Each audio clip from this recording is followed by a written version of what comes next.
Welcome to this episode of Talkin Trim. I'm Jonathon Skinner, and today we are looking at the A-post Footwell map pockets for the MGA Coupe models.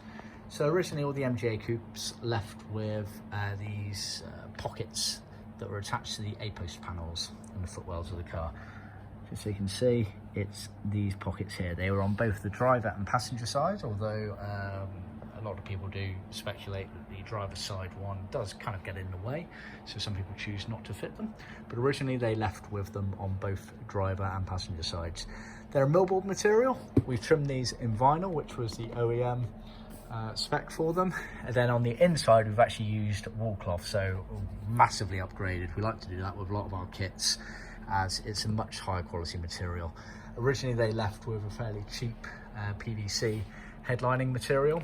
We can offer something akin to that, but as standard we tend to do the wool cloth as part of our trim kits or trim panel kits because it gives a much nicer, neater finish on them.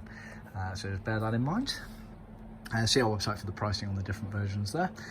So it's trimmed, sewn and glued all the way around. We do supply the rivets loose for allowing you to attach to the A-post panels.